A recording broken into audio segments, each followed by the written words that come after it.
Gita IAS, जहां सपनों को पंख मिलते हैं। नमस्ते। Theories of chakras, the bridge to higher consciousness, Hiroshi मोतोयामा।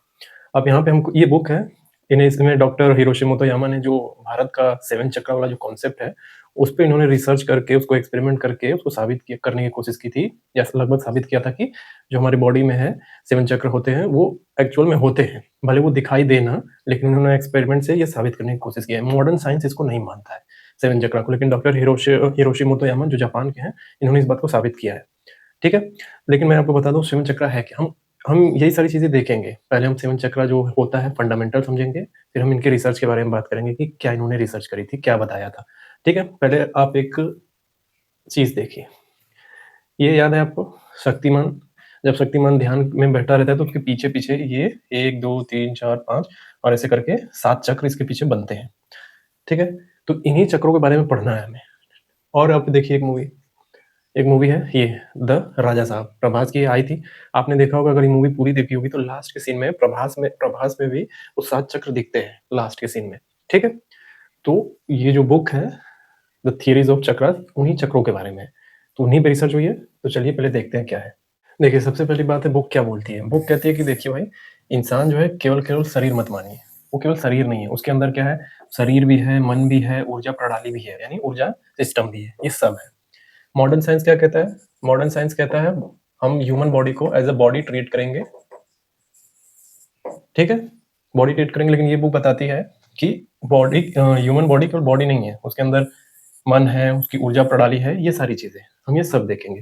हालांकि मॉडर्न साइंस जो है माइंड के लेवल पे न्यूरॉन्स, सिनेप्सिस, इसके माध्यम से बताने की कोशिश करती है जो दिखता है। लेकिन जो ये 7 चक्र है, ये बॉडी के अंदर दिखता नहीं है। लेकिन अब कुछ मन में सवाल है कि जब दिखता नहीं तो फिर साबित कैसे किया है? तो डॉक्टर हिरोशी मोतोयामा का वही रिसर्च हम लास्ट में देखेंगे। पहले हम समझते हैं कि ये बुक ये कहती है अकॉर्डिंग टू दिस बुक कि इंसानी शरीर केवल शरीर नहीं है, वो शरीर है, मन है, ऊर्जा प्रणाली है, ये सारी चीजें हैं। और इस ऊर्जा प्रणाली में, इस एनर्जी सिस्टम में चक्र और नाड़ियां होती है। चक्र और नाड़ी, देखिए अभी मैं चक्र भी बताऊंगा जो 7 चक्र है, और नाड़ी भी समझाऊंगा। नाड़ी आप वो मत समझ लीजिएगा नस वस वगैरह, वो नहीं है, ये अलग है कुछ। तो चक्र क्या बोलता है ये कि इस एनर्जी सिस्टम में चक्र और नाड़ियां होती है। तो देखिए, अब सवाल ये है कि चक्र क्या होता है। हम इसको एग्जांपल से समझेंगे। देखिए, जैसे एक घर होता है, ये घर है, घर में बहुत सारे कमरे हैं। कमरे के अंदर करंट पहुंचाने के लिए स्विच होते हैं, बिजली पहुंचाने के लिए बहुत सारा स्विच होते हैं जो कंट्रोल करते हैं ना, यहाँ से सब स्विच 1, स्विच 2। ठीक है? ये घर है पूरा, और ये बिजली की स्विच है। ये स्विच ऑन होगा तो घर में पूरी बिजली जाएगी, स्विच ऑफ होगा तो बिजली नहीं जाएगी। ठीक है? अब इस घर को ह्यूमन बॉडी समझिए। अब ह्यूमन बॉडी में लीजिए, ठीक है? ह्यूमन बॉडी में वो जो स्विच है ना, वो 7 चक्र टाइप के हैं। ये एज अ स्विच है। अगर ये ठीक है तो ह्यूमन बॉडी बहुत अच्छे से चलेगी, अगर ये चक्र ठीक नहीं है तो गड़बड़ है। यानी चक्र क्या है? शरीर, मन और भावनाओं को कंट्रोल करता है। समझ में आया? तो क्या बोलेंगे? Human is equal to house. जैसे घरों में स्विच होता है तो बिजली घरों में पहुंचती है, वैसे ही ह्यूमन बॉडी में चक्र होते हैं। अगर ये चक्र ठीक है तो ह्यूमन बॉडी में एनर्जी जो है अच्छे से फ्लो होती है। अगर ठीक नहीं है तो मामला गड़बड़ हो जाता है। समझ में आया कि चक्र क्या होता है? जो मैंने बोला कि अगर स्विच ठीक नहीं है, स्विच ठीक है तो ऑल इज वेल, अगर स्विच ठीक नहीं है तो प्रॉब्लम स्टार्ट हो जाती है। तो अब सवाल ये है कि नाड़ी क्या है? ठीक है? ये चक्र देख लिया हमने क्या होता है, अब नाड़ी समझिए क्या होता है। नाड़ी क्या है? ऊर्जा की तारें या ऊर्जा के रास्ते। नस नहीं समझेंगे, नाड़ी और नस अलग अलग है। ठीक है? नाड़ी आपके बॉडी के अंदर दिखती नहीं है, नस दिखती है। ठीक है? और चक्र भी आपके अंदर बॉडी में दिखेगा नहीं, लेकिन होती है। तो नाड़ी मतलब मॉडर्न साइंस नहीं मानता है, लेकिन जो भारत ने ये सब दिया है कॉन्सेप्ट, वो उसको मानता है, और डॉक्टर हिरोशी मोतोयामा भी इस बात को साबित की है। तो नाड़ी क्या है? ऊर्जा की तारें, रास्ता जहाँ से ऊर्जा फ्लो होता है। जो मैंने बोला एग्जाम्पल के लिए, जैसे शरीर में नसें होती हैं, वैसे ही ऊर्जा के लिए नाड़ियां होती हैं। नसों का काम क्या है? खून वगैरह, ब्लड वगैरह फ्लो करना। और नाड़ियों का काम क्या है? ऊर्जा फ्लो करना, एनर्जी फ्लो करना। ठीक है? तो इन नाड़ियों से होकर प्राण ऊर्जा यानी energy, live energy, live energy बहती है, प्राण ऊर्जा बहती है, इससे आप जिंदा रहते हैं।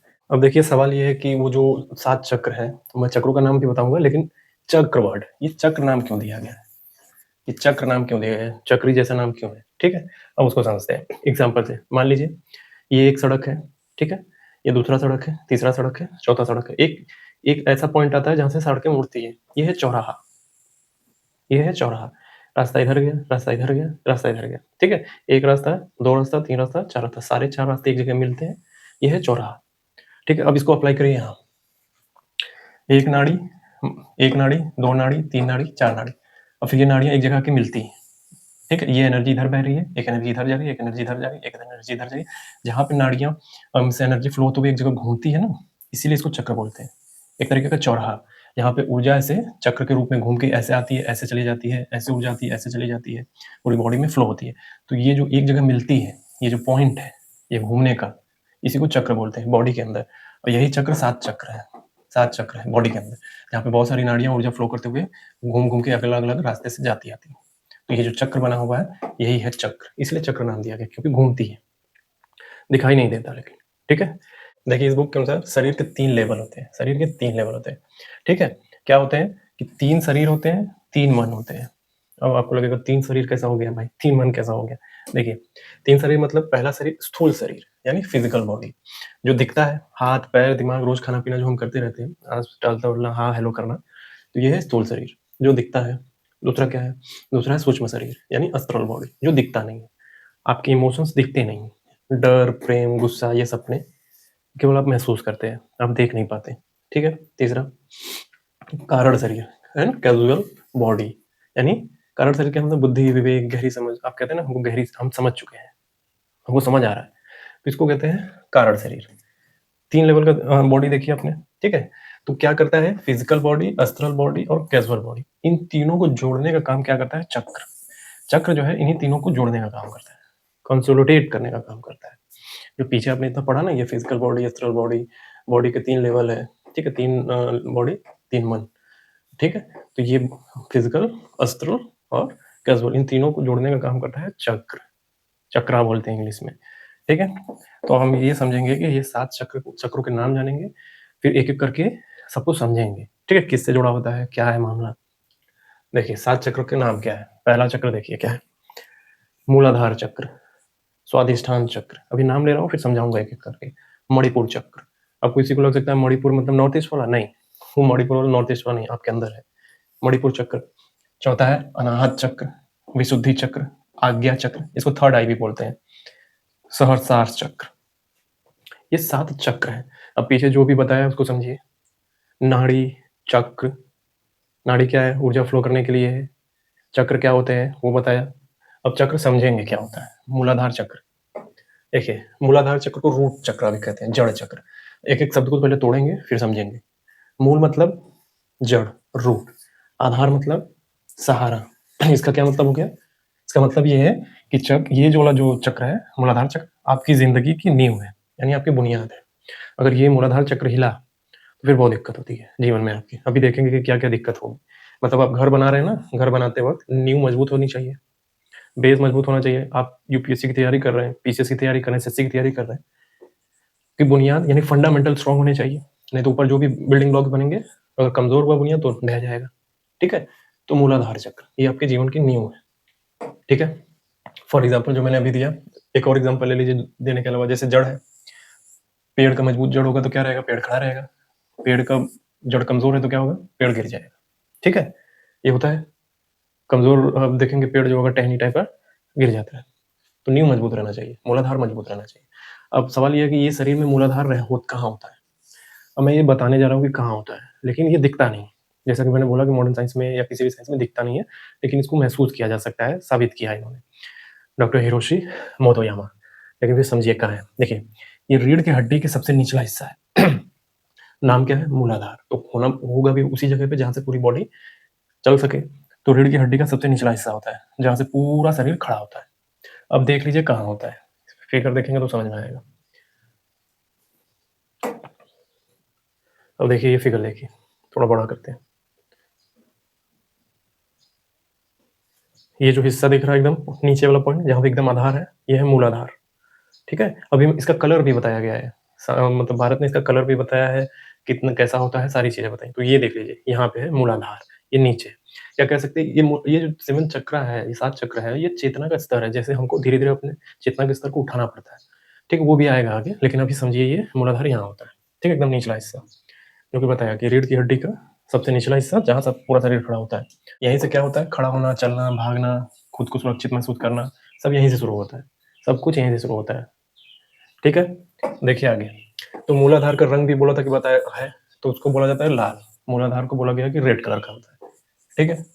और इसको कैसा बोला गया है, ये उल्टा त्रिकोण के साथ 4 पंखुड़ियों वाला होता है। मतलब ये उल्टा त्रिकोण है, ठीक है? और ये 1, 2, 3, 4 पंखुड़ियों वाला और रेड कलर का होता है। पूरा कलर बताया गया, क्या करता है मूलाधार, अभी बताएंगे आगे। मूलाधार और भी है कि इसके खराब होने से क्या हो जाएगा, अच्छा होगा तो क्या हो जाएगा, कैसे खराब होता है, वो सारी चीजें। तो ये इसकी पहचान है, लाल रंग का होता है और 4 पंखुड़ियों वाला होता है, उल्टा त्रिकोण में। ठीक है? देखिए अभी ये क्यों समझना है, यूपीएससी में फिलोसफी वगैरह बहुत लोग पढ़ते होंगे, तो पूछा जाएगा कि दर्शन के क्षेत्र में या ध्यान के क्षेत्र में भारत ने दुनिया को क्या दिया है। ठीक है? तो पहला तो ये हो जाएगा कि योग वगैरह दिया है। दूसरी बात बोलेंगे तो ये 7 चक्र बोल सकते हैं आप अच्छे से समझा के कि 7 चक्र है। ये डिस्क्लेमर लगाते हुए कि मॉडर्न साइंस ने इसको माना तो नहीं है, लेकिन एक डॉक्टर है जापान के, डॉक्टर हिरोशी मोतोयामा, उन्होंने इसको साबित करने की कोशिश किया, खुद भी महसूस भी किया था। ठीक है? तो ये बुक का रेफरेंस दे सकते हैं और ऐसे क्वेश्चन आ भी सकते हैं। जिस तरीके का ये रिसर्च हुई है, इस पे पूछा जा सकता है, क्योंकि ये भारत का अपना दिया हुआ बहुत ही डिफाइंड तरीके से दिया गया है, अच्छे से बता के जिस तरीके से मैं बता रहा हूँ, एक पॉइंट पूछा जा सकता है। तो इन सब के बारे में आपको पता रहना चाहिए कि भारत का क्या है, भारत का अपना क्या है। ठीक है? तो सवाल ये है कि मूलाधार चक्र किस किस को कंट्रोल करता है। ठीक है? अब आ गया मेन बात कि मूल, हमारी बॉडी का मूल आधार जहां से सब कुछ शुरू हो रहा है, किस किस को कंट्रोल कर रहा है। ठीक है? पहला तो जीवन की सुरक्षा, जीवन की सुरक्षा, लाइफ सिक्योरिटी। कैसे मन में सवाल आते हैं ना, क्या मैं सुरक्षित हूँ, क्या मैं जिंदा रह पाऊंगा आगे भविष्य में, ये सारे सवाल ये मूलाधार से ही होते हैं। ठीक है? अब देखिए एग्जाम्पल के लिए, अगर कोई बच्चा है, माँ की गोद में रहता है, शांत रहता है, बिल्कुल कोई चिल्लम चिल्ली नहीं करता। लेकिन अगर माँ से अलग हो जाए तो क्या होता है, रोने लगता है, को वहाँ करके को रोता है। ठीक है? तो इसका मतलब है ये मूलाधार की भाषा है, ये मूलाधार की भाषा है। बच्चा गोद में है माँ के, शांत है, ये बच्चे की भाषा है, वो शांत है, और फिर उससे अलग होते ही रोने लगता है, यानी अपने आप को सुरक्षित महसूस नहीं कर रहा है, मैं सुरक्षित रह पाऊंगा कि नहीं रह पाऊंगा। तो बच्चा क्या करता है, रोने लगता है। ये मूलाधार की भाषा है, बच्चा बोल नहीं पा रहा है लेकिन अपने बिहेवियर से एक्ट करके बता दे रहा है कि देखो मैं सुरक्षित महसूस नहीं कर रहा हूँ। तो ये मूलाधार की भाषा है। ठीक है?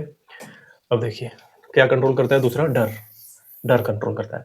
ये सबसे पुराना डर है, यानी मर जाने का डर, नौकरी रहेगी या नहीं, पैसे खत्म हो जाएंगे तो क्या होगा, बीमारी हो गई तो क्या करेंगे। ठीक है? तो ये सब क्या है, ये सब अंदर से आते हैं, ये सोच समझ के नहीं आते कि मैं सोच रहा हूँ कि मैं डरूं, मैं सोचने वाला हूँ कि चलो मैं सोचता हूँ कि आज डरता हूँ कि नहीं डरता हूँ, ऐसा सोचते तो नहीं है, अचानक से होता है ये सब। तो ये सब अंदर से आते हैं। ठीक है? सब क्यों होता है, कब होता है, सब समझेंगे। देखिए तीसरा है पैसा और रोजी रोटी का, इसको भी कंट्रोल करता है। कैसे? जैसे मूलाधार कहता है कि खाने, रहने और जीने का इंतजाम है या नहीं, तो आप में फियर क्रिएट होता है, यार फ्यूचर सिक्योर है कि नहीं। ठीक है? उदाहरण के लिए नौकरी छूटते ही सबसे पहले क्या आता है आपके मन में, नौकरी मान लीजिए आपकी छूट गई तो सबसे पहले मन में क्या आएगा, घबराहट हो जाएगी कि अब मैं क्या करूंगा, या फिर नौकरी नहीं लग पा रही है तब क्या मैं करूंगा, इतनी उम्र हो गई। ठीक है? तो जब ये सब होता है तो आदमी चाहे जितना भी समझदार होता है फिर भी डर चला आता है उसके अंदर। ठीक है? इसका मतलब क्या है कि मूलाधार हिल गया है, पूरा का पूरा मूलाधार आपका गड़बड़ हो गया है, हिल गया है, इसलिए अपने डर और क्रिएट हो रहा है पूरी तरीके से। ठीक है? अब आते हैं आगे, और क्या कंट्रोल करता है, स्थिरता, स्टेबिलिटी, मतलब ये बनाने का काम करता है। जब ठीक है मूलाधार तो सब ये सब कंट्रोल में रहेगा, अगर मूलाधार गड़बड़ हो गया तो ये सब दिखने लगेगा। ठीक है? जैसे स्टेबिलिटी में क्या, क्या मैं जमीन से जुड़ा हूँ, ऐसे सवाल, क्या मेरा जीवन टिकाऊ है, ऐसे सवाल। फॉर एग्जाम्पल मान लीजिए कोई किसान है, फसल लगाया हुआ है, मौसम खराब हो गया तो फसल भी खराब हो जाएगी, तो क्या होता है, इसका पूरा जीवन इसका हिल जाता है। इसका मतलब ये है कि इसका मूलाधार प्रभावित हुआ है, मूलाधार में गड़बड़ी हुई जिसकी वजह से ये सब इसका पूरा जीवन हिलने लगा, ऐसे डर और क्रिएट होना शुरू हो गया। तो देखिए जो मैं बोल रहा था अभी तक कि मूलाधार चक्र बिगड़ा हुआ हो तो क्या होता है, तो मूलाधार अगर बिगड़ा हुआ है आपका तो उसके लक्षण दिखते हैं, मानसिक लक्षण भी दिखेंगे। कैसे? हर समय चिंता होगी आपको, बिना वजह डरेंगे, भविष्य की टेंशन होगी अनावश्यक। इसका ये सब सिग्नेचर है मूलाधार गड़बड़ होने का, कि आपका मूलाधार जो है पूरा हिल चुका है या गड़बड़ है, अनस्टेबल है। ठीक है? और व्यवहार में भी दिखेगा, मान लीजिए आपके पास खूब पैसे हैं लेकिन पैसे खर्च होने का डर, चोरी हो जाने का डर, चला जाएगा तो क्या होगा, इस तरीके का घबराहट, तो क्या है, मूलाधार गड़बड़ हुआ है पड़ा है यानी। और क्या होगा, छोटी बात पे गुस्सा आने लगेगा, किसी ने कुछ छोटी सी बात बोली, आप पैनिक हो गए, गुस्सा आने लगा आपको। ठीक है? छोटी छोटी बात पे गुस्सा, ये सिग्नेचर है, ये साइन है कि आपका मूलाधार गड़बड़ हुआ पड़ा है। ठीक है? शारीरिक संकेत क्या होंगे अगर मूलाधार गड़बड़ होगा तो, देखिए उसका साइन होगा कमर दर्द, घुटनों की समस्या, कब्ज और थकान, ये सारी चीज़ें समस्याएँ होंगी अगर मूलाधार गड़बड़ है तो, ठीक है? और क्या होगा कि मूलाधार अगर मजबूत है, जिस इंसान का मूलाधार चक्र बहुत मजबूत है, तो कैसा होता है? शांत होता है, ज़मीन से जुड़ा हुआ होता है, संकट में घबराता नहीं है, मेहनती है, मेहनत करता है, भरोसा करता है कुछ ना कुछ हो जाएगा। केवल ज़ुबानी नहीं कि ज़ुबान से बोला कि कुछ ना कुछ हो जाएगा, अंदर से मानता भी है कि नहीं ठीक है, वो जीवन इतना ऊपर-नीचे हो रहा है, होने दो, ठीक हो जाएगा सब, काम होगा अपना, ठीक है? ये होता है मूलाधार ठीक होने की निशानी, ठीक है? अब देखिए सवाल ये है कि मूलाधार चक्र कमज़ोर कैसे बनता है? मूलाधार मजबूत है, मूलाधार कमज़ोर हो गया, लेकिन अगर लंबे टाइम से मूलाधार कमज़ोर होने की निशानी दिख रही है, तो कैसे होती है? ठीक है? कमज़ोर कैसे बनता है? देखिए, बचपन में डर का माहौल हो, कोई बच्चा पैदा होता है, उसके आस-पास का जो माहौल है, घर का माहौल है, हमेशा ऐसा इंटेंस है या फिर कह सकते हैं अनहेल्दी है, तो ये बच्चे पे उसका असर दिखता है, तो उसका मूलाधार कमज़ोर बनता है, ठीक है? बार-बार असुरक्षा का महसूस होना, स्कूल में गया, फीस नहीं भर पाया, डाँटा गया, घर पे आया, खाने की दिक्कत, ठीक है? तो ऐसे बच्चे होते हैं जो धीरे-धीरे बड़े होते हैं, तो ये असुरक्षा महसूस करते हैं, एक डर का माहौल बना रहता है। उनमें मूलाधार कमज़ोर होता है उनका, ठीक है? गरीबी का अचानक बढ़ा, गरीबी में चले जाना, अचानक बड़ा नुकसान झेल जाना, ठीक है? तो ज़मीन से कट जाने का मतलब प्रकृति से दूर हो जाना। प्रकृति से दूर हो जाना मतलब अपने स्वभाव से भी दूर भागना। अगर मान लीजिए आप इंट्रोवर्ट है, तो उससे भागना, एक्सट्रोवर्ट है, तो उससे भागना या फिर दूसरा पेड़-पौधे जो हरियाली है, ग्रीनरी है, उससे अपने को काट के कंक्रीट के जंगल में समेट लेना। इन सबसे एक मूलाधार चक्र कमज़ोर होता है। आपका जो बुनियाद है, जो जड़ है, वो सब कमज़ोर होने लगता है। इन सब कारणों से। समझ में आया? ठीक है। अब देखिए समझिए अगर मूलाधार कमज़ोर होता है, तो साइन कैसे दिखेगा? एग्ज़ाम्पल के लिए 2 व्यक्ति हैं। ए व्यक्ति है, एक बी व्यक्ति है, ठीक है? ए व्यक्ति भीड़ में है, तो इसका अगर मूलाधार कमज़ोर है इस व्यक्ति का, तो क्या होगा? पसीना आएगा, घबराहट होगी, भीड़ में असहज महसूस करेगा। दूसरा, ये तो बी व्यक्ति है, भीड़ में है, नॉर्मल जा रहा है, हँसते-बोलते लोगों से बात करते हुए, चलते-फिरते, मूलाधार बढ़िया है इसका, डील कर सकता है सबसे। तो समझ में आया कि मूलाधार अगर क्या-क्या कंट्रोल कर रहा है? अगर मूलाधार अच्छा है, बेहतर है, तो डर, फ़ियर, ये जो फ़ियर वगैरह है, स्टेबिलिटी है, ये सब बेहतर तरीके से चलेगा। मतलब आपको हर चीज़ में मैनेज कर लेंगे। अगर मूलाधार कमज़ोर है, तो ये सब मैनेज नहीं हो पाएगा। इस तरीके की कंडीशन बनेगी। पसीना, घबराहट ये सब होने लगेगा। तो समझ में आया? ये है मूलाधार। तो एक लाइन में अगर आपको समझना हो ना कि मूलाधार का सबसे गहरा वाक्य क्या है? अगर मूलाधार एकदम अच्छा है, तब क्या बोलेगा? मैं सुरक्षित हूँ। आपके अंदर से आवाज़ आएगी कि मैं सुरक्षित हूँ, मैं बेहतर हूँ, मैं ठीक हूँ। ठीक है? ये मूलाधार का सबसे गहरा वाक्य है। मैं सुरक्षित हूँ। मूलाधार गड़बड़ होगा तो ये भाषा नहीं आएगी। आप बोलेंगे टेंशन में है, चिंता है, ये सारी चीज़ें आएँगी। ये था पूरा मूलाधार। अब आपको समझ में आ गया? मूल प्लस आधार। मूलाधार का रंग क्या है? रेड।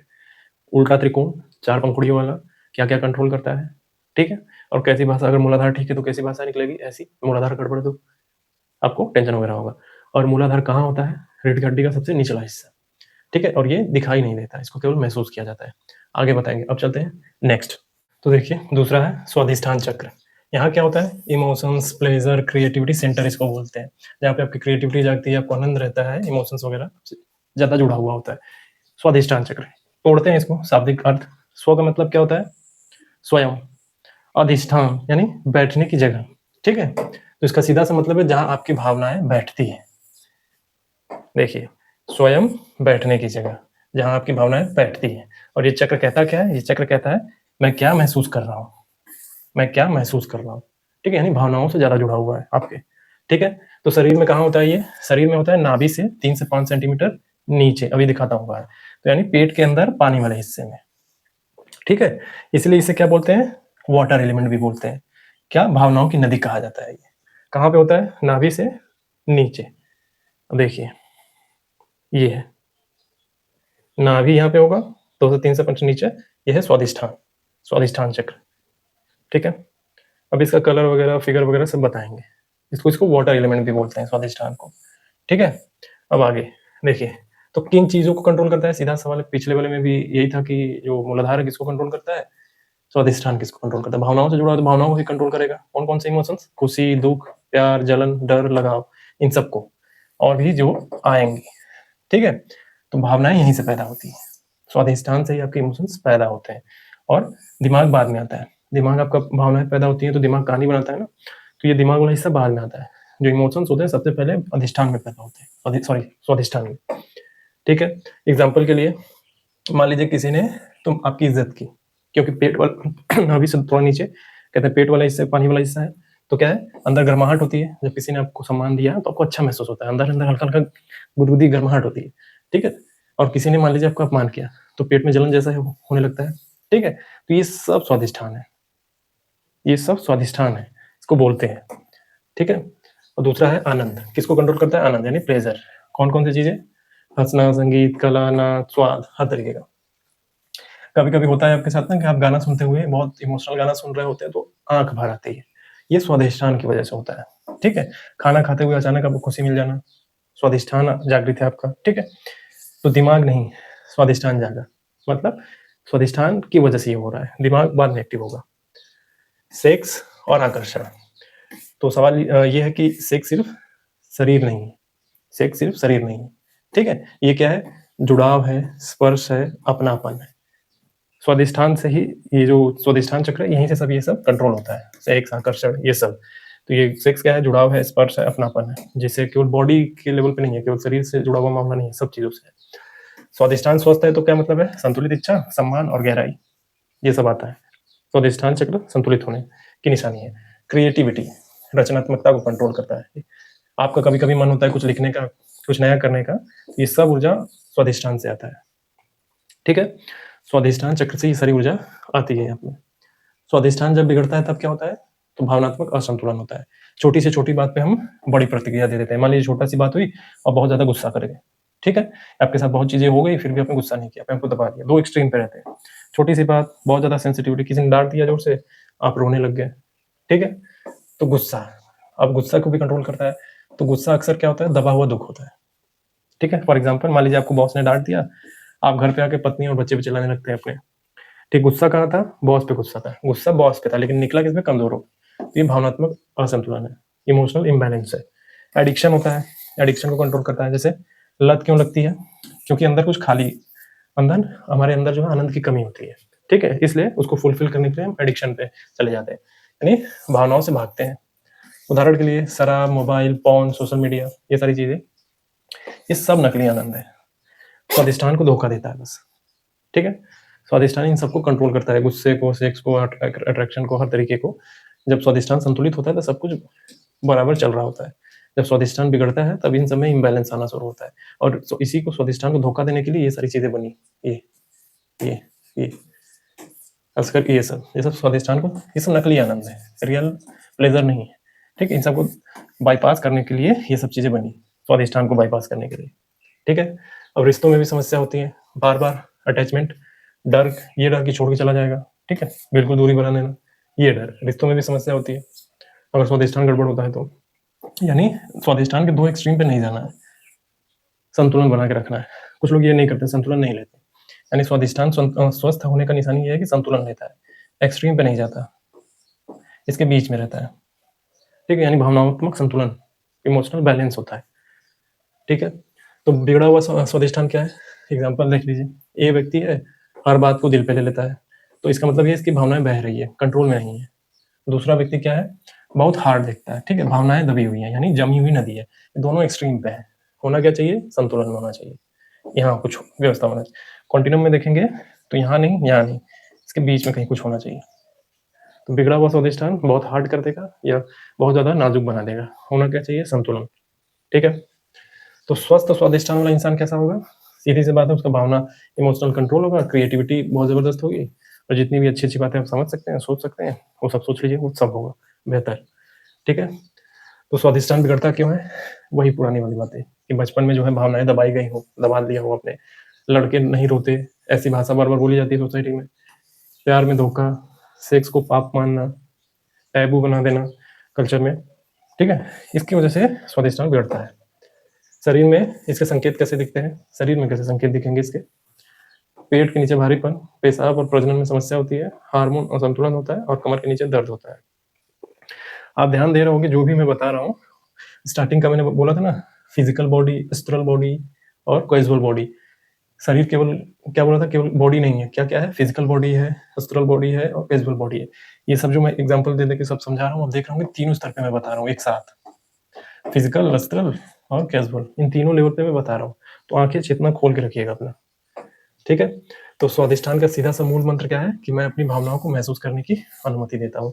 जब स्वादिष्टान चक्र बहुत ज़्यादा संतुलित होता है, बहुत ज़्यादा स्वस्थ होता है, तो ये भाषा निकल के आती है कि मेरी भावनाओं पे मेरा कंट्रोल है, इमोशनल कंट्रोल है मेरा, यानी इमोशनली इंटेलिजेंट है हम। एथिक्स में इमोशनल इंटेलिजेंस पढ़ाया जाता है ना, तो अगर आपको कोड करना हो तो स्वादिष्टान चक्र को भी कोड कर सकते हैं, ठीक है? क्योंकि ये इमोशन से जुड़ा हुआ है, इमोशनल इंटेलिजेंस से जुड़ा हुआ है। मैं अपनी भावनाओं को महसूस करने की अनुमति देता हूँ। अनुमति कब देगा? जब उसके कंट्रोल में होगा। तो देख लीजिए स्वादिष्टान चक्र का कलर कैसा होता है? ऑरेंज, नारंगी, और 6 पंखुड़ियों वाला होता है, कमल होता है, 6 पंखुड़ियों वाला कमल और अर्धचंद्र होता है उसमें, ऐसा दिखता है। Circle second, first, second, third, और ये 6 पंखुड़ियों वाला होता है, ठीक है? इस तरीके का दिखेगा स्वादिष्टान, मतलब दिखेगा क्या? महसूस करेंगे, अर्धचंद्र और कमल जैसा। अब देखिए मणिपुर चक्र, तीसरा है मणिपुर चक्र। ये किससे जुड़ा हुआ है? पावर, कॉन्फिडेंस और एक्शन सेंटर से, ठीक है? पहले मतलब समझिए शाब्दिक। मणि का मतलब होता है रत्न, आग। पुर का मतलब होता है नगर, इसका मतलब है कि शक्ति का नगर। मणि को शक्ति भी बोलते हैं, ठीक है? शक्ति का नगर। देखिए ये चक्र क्या कहता है कि मैं कर सकता हूँ, मैं अंदर, मेरे अंदर ताकत है। और आप लोग भी होंगे, कोई आपसे बोल देता होगा तुम ये नहीं कर सकते, तो आप चिल्ला के बोलते हैं ना कि नहीं मैं कर सकता हूँ, तो इसका मतलब ये है कि आपका मणिपुर चक्र खुला हुआ है, यानी बेहतर है। आप तुरंत ये बोलते हैं मेरे अंदर ताकत है, मैं कर सकता हूँ। ये निशानी है कि आप जब ये बोल रहे होते हैं कि मैं कर सकता हूँ, इसका मतलब ये है कि आपका मणिपुर चक्र स्वस्थ है, ठीक है? तो कहाँ पाया जाता है? नाभि के बिल्कुल पास, यानी जहाँ खाना पचता है, शरीर से ऊर्जा मिलती है, जहाँ से हिम्मत उठता है, ठीक है? तो इसीलिए इसको क्या बोलते हैं? अग्नि तत्व, यानी फायर एलिमेंट। फायर एलिमेंट कहा जाता है। कहाँ पाया जाता है? देख लीजिए, इसको देखना जरूरी है, आंखों में इमेज बनना चाहिए। ये है, ये मणिपुर चक्र, बिल्कुल यहाँ नाभि के पास, ठीक है? ये है मणिपुर चक्र। अब आगे देखिए क्या क्या कंट्रोल करता है? कॉन्फिडेंस कंट्रोल करता है। देखिए अगर आप सही रहेंगे तो आप बोलेंगे आई एम राइट, मैं सही हूँ, और इसका फुल सपोर्ट करेंगे अपने आप को, ठीक है? ये निशानी है मणिपुर चक्र का बेहतर होने का, ठीक है? आप डिसीजन लेते हैं और पूरा भरोसा करते हैं अपने डिसीजन पे, ठीक है? एक एग्जाम्पल से समझिए, जिसका मणिपुर चक्र खराब है और किसी का मणिपुर चक्र बहुत बेहतर है। एक इंटरव्यू में जाते हैं, ए वाला व्यक्ति जो है बहुत ही कॉन्फिडेंस से सब जवाब देता है, ठीक है? इसका मतलब ये है कि इसका मणिपुर ठीक है, मणिपुर चक्र। एक बी है, जाता है और बहुत डल रहता है इंटरव्यू में, इसका मतलब ये कॉन्फिडेंस नहीं है डिसीजन लेने में, समझने में, सब चीज़ों में, तो इसका मणिपुर चक्र ठीक नहीं है, स्वस्थ नहीं है, ठीक है? दूसरा क्या कंट्रोल करेगा? Will power. कुछ लोग होते हैं फेल होते हैं फिर स्टार्ट करते हैं, फेल होते हैं फिर स्टार्ट करते हैं, फिर ना रीस्टार्ट करते हैं। जो लोग रीस्टार्ट कर रहे हैं, इसका मतलब ये है कि उनका मणिपुर चक्र जो है बहुत स्ट्रांग है, बहुत स्वस्थ है, तो वो रीस्टार्ट करते हैं। और कुछ लोग हार मान लेते हैं, छोड़ देते हैं, तो उसका मणिपुर चक्र मजबूत नहीं है। ये मणिपुर मजबूत होने का निशानी है, जो रीस्टार्ट कर रहे हैं, ठीक है? पाचन तंत्र, डाइजेस्टिव सिस्टम, इसको सिर्फ खाने से नहीं लेना है, खाने से नहीं जोड़ना है, केवल और केवल खाने से नहीं। खाने वाला तो है ही, खाना पचा लेता है, ठीक है, लेकिन केवल उससे नहीं जोड़ना है। आपको मान लीजिए जीवन में बहुत सारी घटनाएं होती है, कोई कुछ बोलता है तो आप उसको भी पचा जाते हैं, ठीक है? ये उससे भी जुड़ा हुआ है, जीवन की हर घटनाओं से, हर घटनाओं से जो भी चीजें आप, आपको कोई बोल रहा है आप पचा ले रहे हैं, ठीक है? ये उस क्षमता से जुड़ा हुआ है। लेकिन कभी कभी एक हद तक ठीक होता है, लेकिन जब ओवरफ्लो होता है तो ये जो पचाने की क्षमता है, इसको बाहर आना चाहिए किसी न किसी तरीके से, ठीक है? नहीं तो क्या होता है, आप अपने आप को ही नुकसान पहुंचा लेते हैं। ओवरफ्लो नहीं होना चाहिए ना, बाल्टी भरी है, बाल्टी को ह्यूमन से जोड़ लीजिए, ह्यूमन बॉडी से एक एक सीमा तक सहेंगे, फिर बाहर गिरने लगता है सब। तो ये एक सीमा तक ही सहना है, उसके बाद इसको बाहर निकालना है, नहीं तो खुद को आप दबाते दबाते, ये सारे पचाते पचाते खुद को ही डस्टबिन बना लेंगे, ठीक है? तो ये बताता है मणिपुर चक्र भी, ठीक है? तो एक्शन लेने की क्षमता को कंट्रोल करता है। मतलब कुछ लोग होते हैं ना, बहुत ज्यादा सोचते हैं, बहुत ज्यादा सोचते हैं, करते कुछ नहीं, ठीक है? तो मणिपुर चक्र जिनका स्वस्थ होता है वो सोचते कम है, एक्शन ज्यादा करते हैं। मतलब सोच के एक्शन, सोचेंगे तो उसको इंप्लीमेंट भी करेंगे तुरंत, डिसीजन मेकिंग पावर जबरदस्त होती है, ठीक है? तो यह है मणिपुर चक्र। जो नहीं करते हैं, बस सोचते रह जाते हैं, सोचते रह जाते हैं, करते नहीं है, तो उनका मणिपुर जाम है, ठीक है? जाम मतलब फंसा हुआ है, ठीक नहीं है। तो मणिपुर चक्र क्यों बिगड़ा हुआ हो तो क्या होगा? डरपोक, मतलब कोई, आप गलत नहीं है, सामने वाला ही गलत है, लेकिन सामने वाला चिल्ला दिया जोर से तो भी आप हाँ बोल देते हैं, ठीक है? इसका मतलब डरपोक बनाता है अपने, गलत होते हुए भी हाँ कह देना। पेट की समस्या शुरू होती है, जैसे गैस, एसिडिटी, जलन, अल्सर, ये सब, ठीक है? ओवर थिंकिंग प्लस वीकनेस आएगी। मणिपुर चक्र असंतुलन होगा तो क्या होगा? दो एक्सट्रीम पे जाएंगे, दो एक्सट्रीम पे, मैंने बोला था कॉन्टिन्यूम में देखना है, दो एक्सट्रीम पे चले जाएंगे। होना क्या चाहिए? यहाँ संतुलन लेना था, लेकिन होता नहीं है, ठीक है? तो कमजोर मणिपुर का क्या मतलब है? डर, आत्मसंदेह, मतलब खुद पे ही शक करना, दूसरों पे निर्भर रहना, डिपेंडेंट रहना। ज्यादा तेज मणिपुर क्या होता है? अहंकार, हुक्म चलाना, गुस्सा, ठीक है? डोमिनेटिंग बनना। होना क्या चाहिए? संतुलन होना चाहिए दोनों में। समझ में आया? ये है मणिपुर चक्र। क्या स्वस्थ मणिपुर चक्र का निशानी क्या है? आत्मविश्वास रखता है। जो भी अच्छी-अच्छी बातें हैं समझ सकते हैं। आत्मविश्वास, दूसरों का सम्मान करना, ये सारी चीज़ें, ये स्वस्थ मणिपुर की निशानी है। और मणिपुर कमज़ोर क्यों होता है? वही जो पुरानी बात है, बचपन की जो समस्याएँ झेली हो हर तरीके की, गाली-गलौज हर तरीके का, उससे मणिपुर चक्र कमज़ोर होता है। ठीक है? तो मणिपुर चक्र का मूल मंत्र सीधा यही है कि मेरे अंदर की शक्ति और मैं उसका उपयोग करता हूँ। जब सब संतुलन मतलब मणिपुर चक्र स्वस्थ होता है कि मेरे अंदर जो शक्ति है मैं उसका सही से उपयोग करूँगा, गलत तरीके से इस्तेमाल नहीं करूँगा। ठीक है? ऐसी भाषा निकलती है जब मणिपुर चक्र स्वस्थ होता है, बेहतर होता है। मणिपुर चक्र का कलर क्या है? येलो, पीला। अधिकतर 10 पंखुड़ियों वाला होता है। इसमें मत गिनने पे जाइएगा, ये तो बस मैंने बनाया है, अब ध्यान इधर दीजिएगा। मणिपुर चक्र ऐसा उल्टा त्रिभुज और इस तरीके का मणिपुर चक्र दिखता है। ठीक है? अब आते हैं अनाहत चक्र। अनाहत यानी बिना आहत किए हुए ध्वनि निकलना। आप किसी चीज को मारते हैं तो आवाज आता है, तो बिना मारे ही ध्वनि निकलना। ठीक है? अनाहत, बिना टकराए, यानी ध्वनि पैदा होती है बिना टकराए। अब इसका शाब्दिक अर्थ है, लेकिन भावना अर्थ इसका समझना क्या है? कुछ भावना है। ठीक है? आप किसी को कुछ उल्टा सीधा बोल देते हैं, लेकिन आवाज नहीं होती, लेकिन अंदर ही अंदर उसके अंदर एक भावना पैदा हो जाती है आपके प्रति, किसी मुझे उसको बुरा लगने लगता है। ये होता है अनाहत, बिना आहत किए हुए किसी को ध्वनि निकालना। यानी ध्वनि निकालना मतलब इमोशंस बाहर निकालना, बस जुबान से कुछ उल्टा सीधा बोल दिया और उसके अंदर से इमोशंस बाहर आ गए। तो ऐसी भावनाएं जो बिना किसी शर्त के आती हैं। ठीक है? अच्छा भी खराब भी, प्रेम भी हो सकता है, किसी को आपने कुछ बोला, प्रेम वाला मामला हो गया, यानी किसी को देख के भी प्रेम जागृत हो जाता है किसी को कि किसी को देखा प्रेम हो गया। कुछ नहीं हुआ, उसने बस देखा, कोई आहत नहीं, कुछ नहीं, कुछ बोला भी नहीं, बस हो गया। तो ये उसी को समझाने की कोशिश कर रहा है कि बिना टकराए पैदा हुई ध्वनि। ध्वनि क्या है? इमोशंस। तो ऐसी भावना जो बिना किसी शर्त के है, मतलब ऐसा प्रेम जो किसी कारण पर टिका हो, कारण नहीं होना चाहिए। ठीक है? तो ये चक्र क्या बोलेगा कि मैं सिर्फ अपने लिए नहीं, दूसरों के लिए भी हूँ। मतलब मैं अपने ही अंतःपुर में नहीं जीऊँगा, दूसरों की भी मदद करूँगा। ठीक है? दूसरों से प्रेम करना, इंसानियत दिखाना। ठीक है? ये है अनाहत चक्र। अगर आपका स्वस्थ है, कोई छोटा-सा जानवर है, उसको चोट लगी, वो चिल्ला रहा है, आपको थोड़ा दर्द महसूस हो रहा है कि अरे! बड़ा दर्द में, तो आपका अनाहत खुला हुआ है। अनाहत चक्र आपका बेहतर है, बेहतर तरीके से काम कर रहा है, स्वस्थ है। किसी इंसान को तकलीफ हो गई, आपने देखा कि यार तकलीफ में मदद करते हैं। इसका मतलब ये है कि आप में इंसानियत बाकी है, आपका अनाहत चक्र खुला हुआ है। ठीक है? तो शरीर में कहाँ होता है? छाती के बीचों-बीच, दिल के पास। देख लीजिए अनाहत चक्र। ये है अनाहत चक्र। ठीक है? क्या है? मूलाधार हो गया, स्वादिष्ठान हो गया, मणिपुर हो गया, ये क्या है? अनाहत। ठीक है? अनाहत चक्र।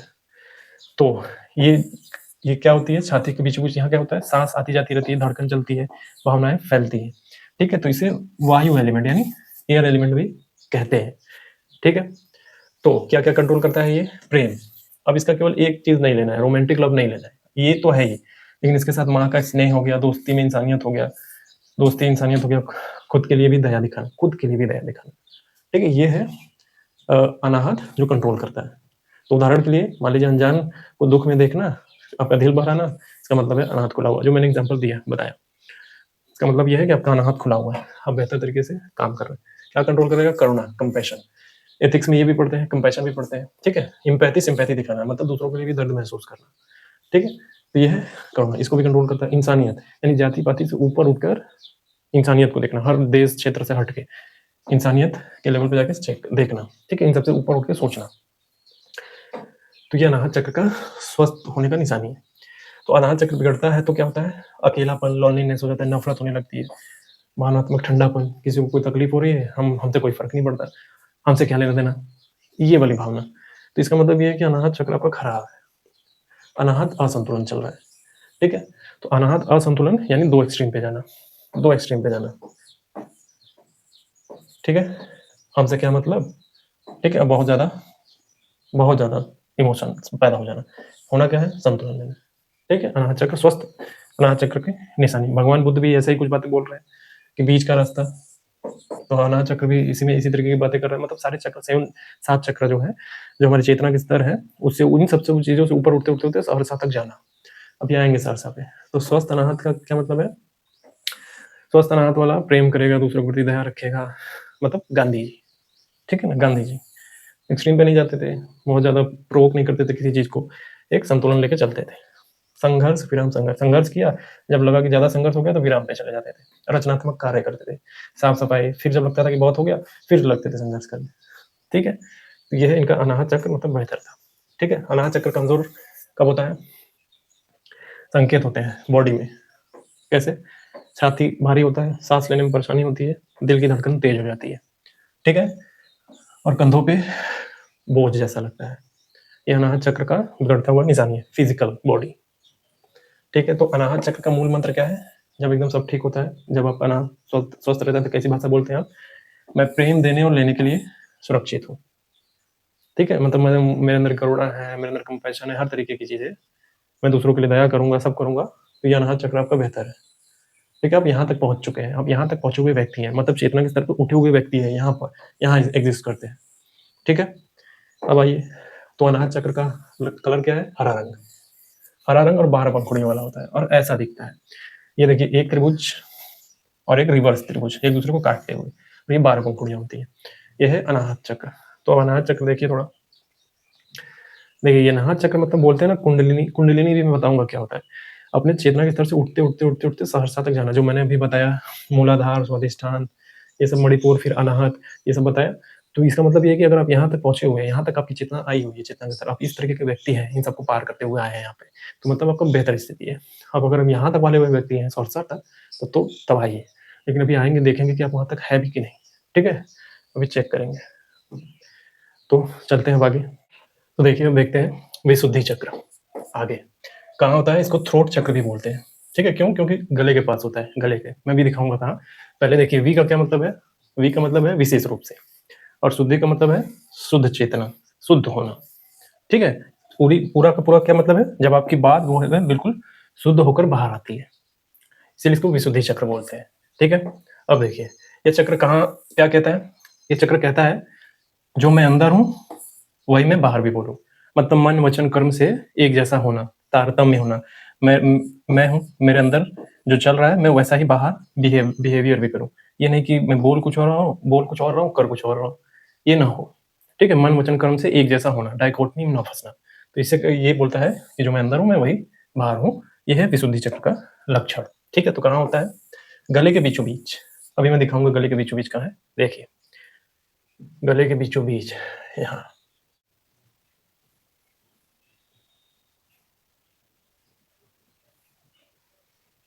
अगर दिखाई दे रहा हो तो यहाँ पे गले के बिल्कुल बीचों बीच, यहीं से सांस वांस लेना रुकना ये सब होता है ना, तो ये गले के बीच में होता है बिल्कुल, ठीक है?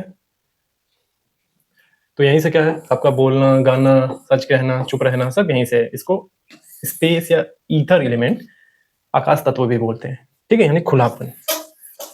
सारा गेम यहीं से है, आपका बोलने का, झूठ बोलने का, सच बोलने का। इसलिए बोला जाता है विशुद्धि चक्र। जब एकदम शुद्ध रूप से, एकदम अच्छे से आप मन वचन कर्म से जो भी बोलते हैं, वो आप जैसे अंदर है वैसे बाहर भी दिखा रहे हैं, तो ये विशुद्धि चक्र का लक्षण है। मतलब आप में विशुद्धि चक्र खुला हुआ है, आप में बेहतर है, स्वस्थ है, ठीक है? तो क्या कंट्रोल करता है विशुद्धि चक्र? सच बोलने को। जब आप बिल्कुल, आपका विशुद्धि चक्र एकदम स्वस्थ है, सब ठीक है, तो आप इस कैटेगरी में आएंगे, मतलब सच बोलेंगे। अब आपकी अभिव्यक्ति, जो एक्सप्रेशन है, वो सब सही रहेगा, और अंदर और बाहर जो ईमानदारी है एक जैसी रहेगी। मतलब आप अंदर से ईमानदार है, बाहर भी ईमानदारी निभाएंगे। तो सच बोलने को, जब ये गड़बड़ होता है तब आप झूठ वगैरह बोलना शुरू कर देते हैं।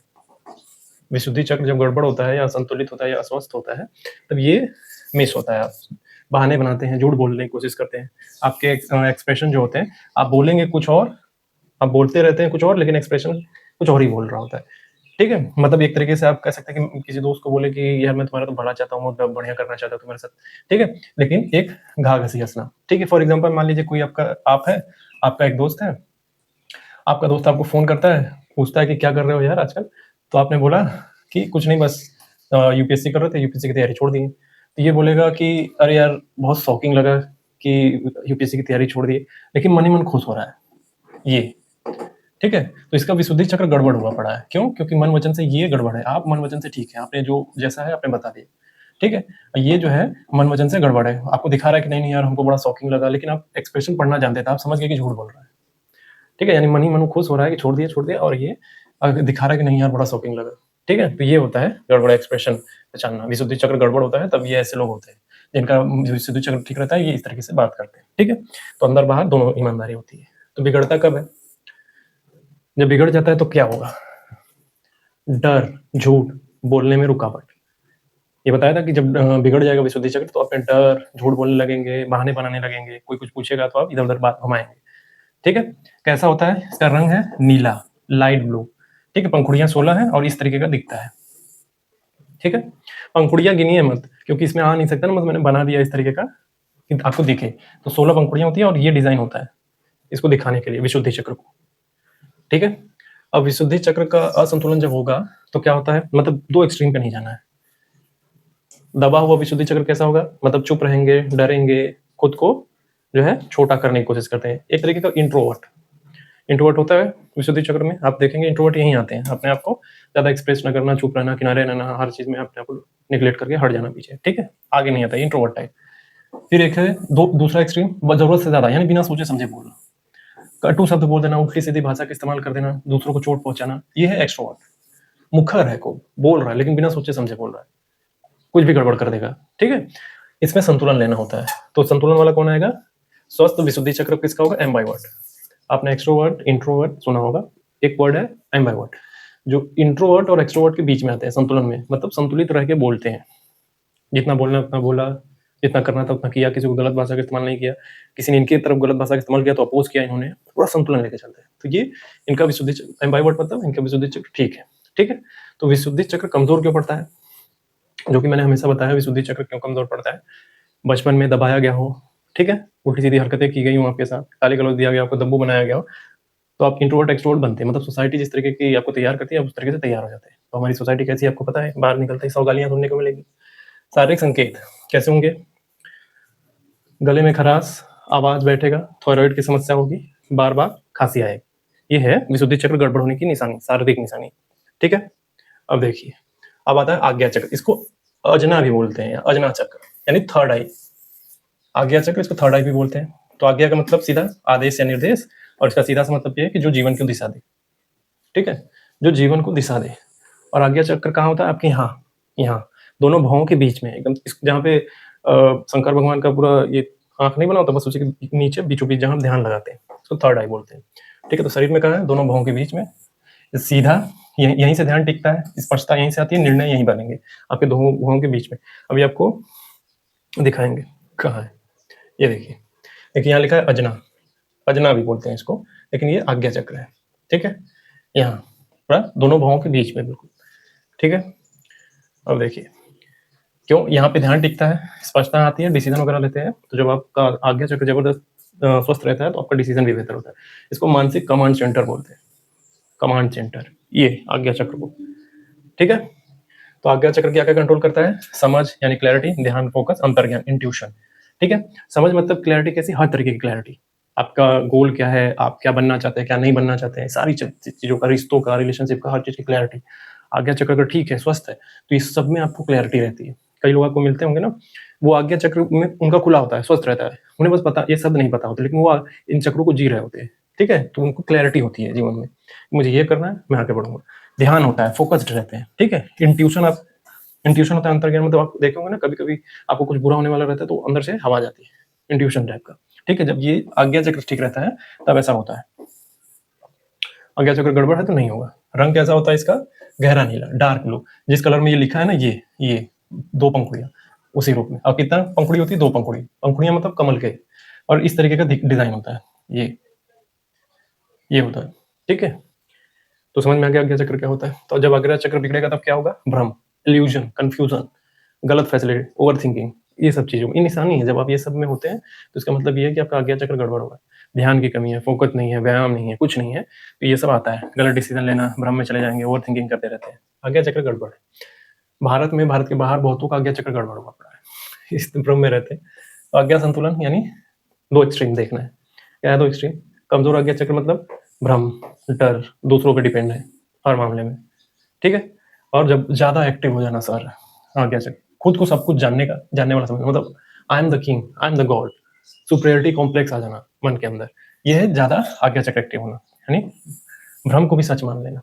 रात को उठे, बाहर निकले, पेड़ से कोई लटका हुआ है, कुछ मतलब लकड़ी लटका हुआ है, सुबह उठ के चिल्ला के मैंने भूत देखा, मतलब भ्रम को भी सच मान लेते हैं और उसी को लेके मिस इन्फॉर्मेशन कन्वे कर देंगे आगे। ठीक है? ये ज्यादा एक्टिव हो गया है। ये सुपरियरिटी कॉम्प्लेक्स वाला एग्जांपल याद रखिएगा। ये अपने आप को सब कुछ जानना, तो क्या करना है, संतुलन लेना है।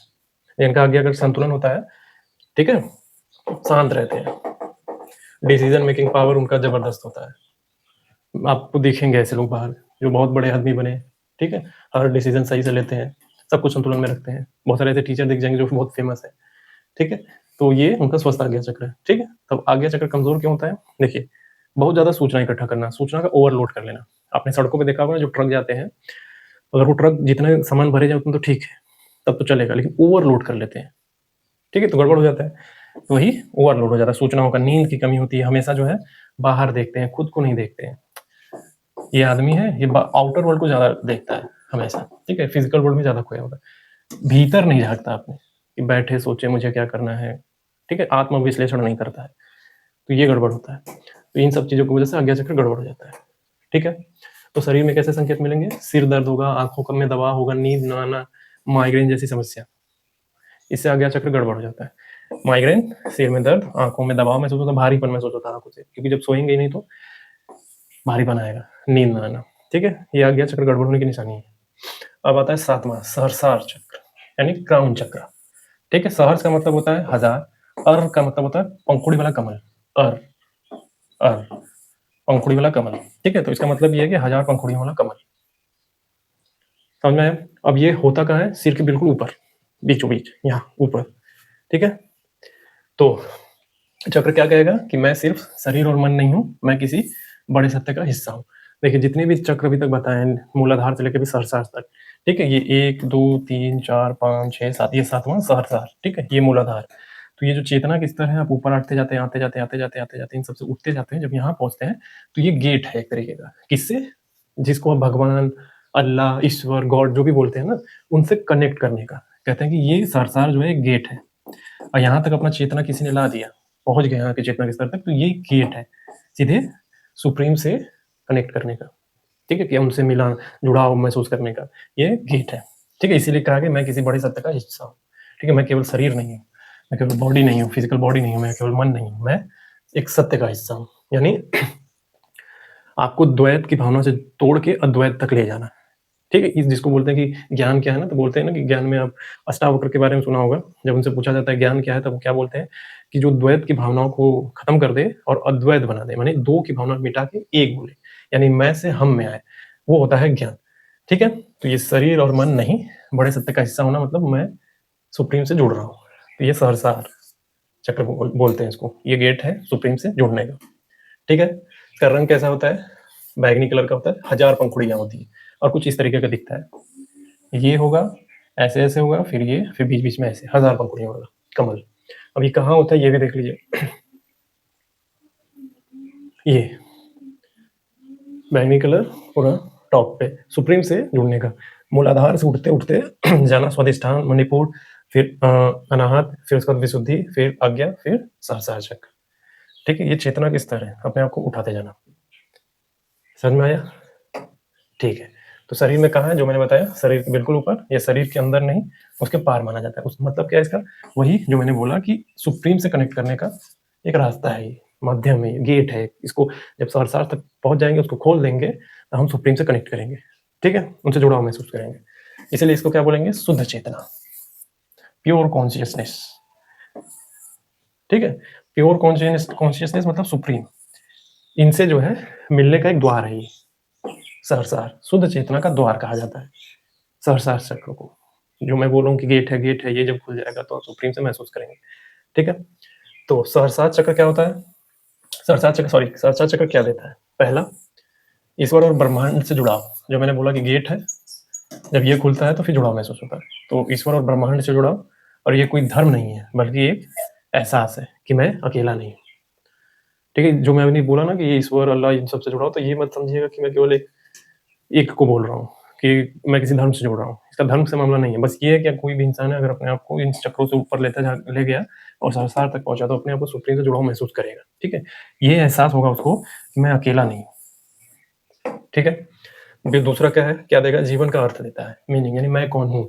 जब संसार तक पहुंचते हैं तो ऐसा अपने मन में सवाल आता है ना कि यार मैं हूँ कौन, ठीक है।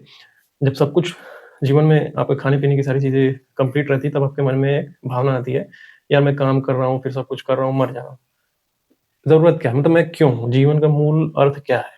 मैं यहाँ क्यों आया हूँ? यही सब करने आया हूँ, खाना-पीना ये सब करना, इधर-उधर शादी यही सब करना हो, तो मेन पर्पज़ क्या है? तो सभी कर रहे हैं। आए क्यों हैं? बार-बार क्यों आ रहे हैं? क्यों जन्म हो रहा है? इस तरीके के प्रश्न आने लगेंगे मन में, ठीक है? और तीसरा क्या है? अहंकार का विलय कर देगा। मैं से धीरे-धीरे हम बनता है, ठीक है? आपने कबीर जी का सुना होगा ना कि मेरा मुझ में कुछ नहीं, जो कुछ है सब तोर, तेरा तुझको सौंपते हैं, क्या लागत है मोर, ठीक है?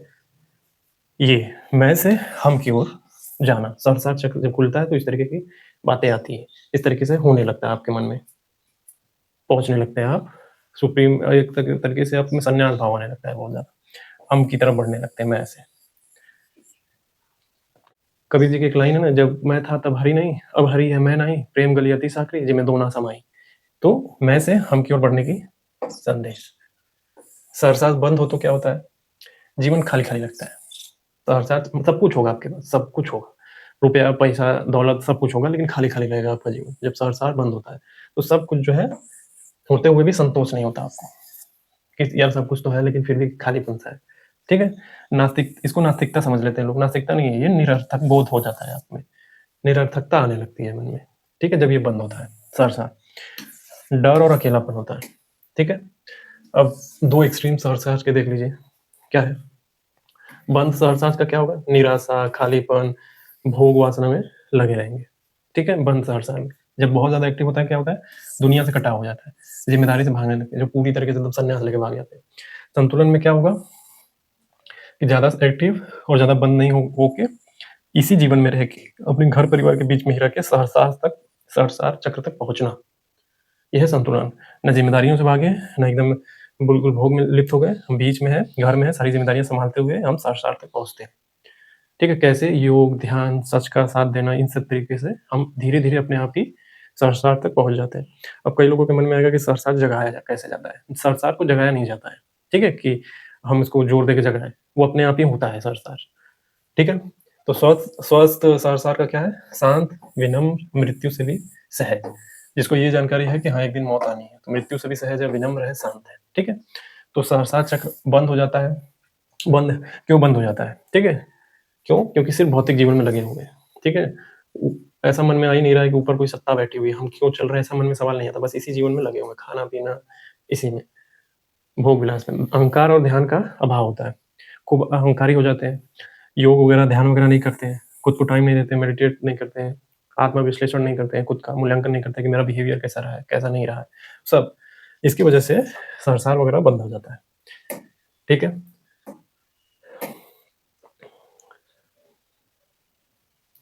तो एक बार और बता दिया जाए कि संसार जो है जगाया नहीं जाता है, वो आपके इस तरीके के यम, नियम, आसन ये सब चीज़ें जो है, योग वगैरह, ध्यान इन सबको आप फ़ॉलो करते रहते हैं और संतुलन लेके जीवन में चलते रहते हैं। धीरे-धीरे, धीरे-धीरे, धीरे-धीरे, धीरे आप सहस्रार तक धीरे-धीरे अपने आप पहुँच जाते हैं, आपको पता भी नहीं चलता। बहुत सारे लोग जो है इन सब चक्रों को, ये जो जितने भी चक्र बताए उन सबको जीते हैं। इनका नाम तक नहीं जाते लेकिन जीते हैं, उस तरीके का बिहेवियर उनका रहता है। आप देखते होंगे आस-पास, जिस तरीके का मैंने पूरा कैरेक्टरिस्टिक्स बताए हैं, आपको पता समझ में आ ही रहा होगा। तो अब देखते हैं कुंडलिनी क्या है? देखिए, कुंडलिनी में कुंडल का मतलब ये होता है कि कुंडली मारी हुई, कोलाइड मारी हुई। जैसे साँप कुंडली मार के ऐसे बैठा रहता है ना, कोलाइड हुआ, उसी तरीके से। और शक्ति मतलब ऊर्जा। तो इसका सीधा-सा पूरा मतलब ये है कि कुंडली मारकर सोई हुई जीवन की ऊर्जा। कुंडली मारकर सोई हुई जीवन की ऊर्जा, ठीक है? एक जगह बैठी हुई है। अब देखिए, सवाल ये है कि यह सोई हुई क्यों कहा जाता है? कि ये कुंडली सोई हुई है, ठीक है? एक जगह टिकी हुई है। क्यों? क्योंकि आम इंसान में जो है शरीर चलता है, दिमाग सोचता है, भावनाएँ आती हैं, ठीक है? लेकिन क्या होता है, पूरी क्षमता से चालू नहीं होती है। लूसी मूवी याद होगा आपको, लूसी, जिसमें 100% अपने ब्रेन का इस्तेमाल करने की के बारे में दिखाया गया है, ठीक है? तो इससे कुछ कनेक्ट करेंगे तो समझ में आएगा। अभी हम आएँगे इस पे भी। चलिए ये देखिए, एग्ज़ाम्पल के लिए, मान लीजिए जैसे जैसे एक फ़ोन है, स्विच ऑफ है, बैटरी फुल है, लेकिन इस्तेमाल नहीं है। मतलब फ़ोन है, बैटरी फुल है, स्विच ऑफ पड़ी हुई है, इस्तेमाल नहीं हो रहा है। अब इंसान को लीजिए, इसके अंदर वो पूरी ऊर्जा जो है कुंडलिनी मार के बैठी हुई है, बस उसका इस्तेमाल नहीं हो रहा है, सोई हुई है। आदमी चल रहा है, चल रहा है, फिर रहा है, लेकिन इसका इस्तेमाल नहीं कर रहा है, सोई हुई है, ठीक है? तो कुंडलिनी क्या है? वही बैटरी है एक तरीके का, जो फुल चार्ज है लेकिन फ़ोन स्विच ऑफ है। ये हमारा बॉडी जो है ऊर्जा भरी हुई है अंदर, ठीक है? लेकिन स्विच ऑफ है वो कुंडलिनी जागी हुई नहीं है, ठीक है? तो अब समझिए, ये जो लूसी मूवी थी जिसमें 100% अपने ब्रेन का यूज़ के बारे में बताया कि हाँ, हम तो 1 ही % इस्तेमाल करते हैं या फिर पॉइंट में करते हैं, यहाँ 100% इस्तेमाल करेंगे तो क्या होगा? तो मतलब ये है कि पूरी कुंडलिनी जागी हुई है, 100 तक लेके गए पूरा। सांकेतिक तौर पे इस मूवी में ऐसा ही दिखाया गया है, ठीक है। तो अब देखिए कुंडलिनी कहाँ सोई रहती है, सवाल ये है। तो मूलाधार चक्र में सोई रहती है। मूलाधार चक्र भी बताया गया है क्या है, तो मूलाधार चक्र में सोई रहती है कुंडलिनी, ठीक है। यानी आपके जीवन की जो ऊर्जा है, जो शक्ति है, वहीं पे कुंडली मार के बैठी हुई है। उसको जगाना है, चेतना के स्तर पे ले जाना है। चेतना मतलब चेतना, जो मूलाधार है एक चेतना है, फिर उसके बाद स्वाधिष्ठान, ये सब चेतना के स्तर है, उनको ऊपर उठाना है इस जीवन की ऊर्जा को, ठीक है। तो कुंडलिनी जागती कैसे है, सवाल सबसे बड़ा ये है। तो इसका जवाब ये है कि कुंडलिनी को जगाया नहीं जाता है, ठीक है, उसे उठने दिया जाता है। ऐसा नहीं कि कोई सोया है उठो उठो उठो उठो, ये नहीं करते, वो अपने आप उठता है। कैसे उठता है, सही तरीका क्या है, योग, ध्यान, प्राणायाम, नैतिक जीवन, मानसिक शांति, जब ये सब आप फॉलो करते हैं तब ये ऊर्जा जो है अपने आप ऊपर उठती है, अपने आप ऊपर उठती है, ठीक है। इसको जगाया नहीं जाता कि उठ जाओ बेटा, उठ जाओ कुंडलिनी उठ जाओ, ऐसा नहीं। ये जब आप आचरण फॉलो करते हैं ना, ये सारी चीजें, तो मूलाधार, स्वाधिष्ठान, ये सब, अनाहत, थ्रोट, विशुद्धि, सहस्रार, ये सब धीरे धीरे उठते उठते अपने आप चेतना का स्तर ऊपर चलने लगता है। आप खुद देखिए ना, जब इस तरीके का आचरण फॉलो करेंगे तो आप कितने विनम्र, कितने बेहतर व्यक्ति बनेंगे, और धीरे धीरे आपका चेतना का स्तर उठता चला जाएगा, ठीक है। तो ऊपर उठने का क्या मतलब है, ऊपर उठने का मतलब है कि रीढ़ की हड्डी के साथ साथ यह शक्ति एक एक चक्र को सक्रिय करती है। मूलाधार, स्वाधिष्ठान, ये सबको सक्रिय करती है। जीवन की ऊर्जा आपकी चेतना के स्तर ऊपर उठते उठते इन सबको सक्रिय करती चली जाती है, ठीक है।